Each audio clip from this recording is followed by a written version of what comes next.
Today I'm checking out this oil sprayer that was sent to me at no cost so I can do the review. Let's go ahead and get it out of the box, see what it comes with, and try it out. So this is the sprayer out of the box. It's pretty nice. It looks like it'll hold a decent amount of oil here. It's got a real soft sprayer. When you get this, it's got a little red plastic piece here that's kind of locking it into place, probably for shipping, and you just pop that thing out and you toss it. You don't need to keep it. And then there's the little suction, hose down there in it. And then it does come with this little, paper thing here that just kind of gives you some more information about this product. It doesn't need instructions. It's pretty simple. You just take the top off, fill this with oil up to a certain point. It has like measurements. Where are they at here?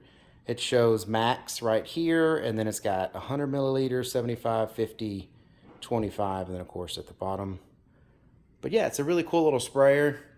And I honestly love these type of sprayers because, you don't need a lot of oil sometimes. Sometimes you just need to lightly season a pan, and these will spray great. So let me put some oil in this and let you see how well this thing sprays into like a frying pan. So I got some oil put in here. Let's see how fine mist of oil spray this is. So it does come out in kind of like a fan pattern, but if you're gonna spray like that, I mean, this is really like a really fine mist, almost kind of like an aerosol can if you were spraying it. So this would definitely substitute for something like that.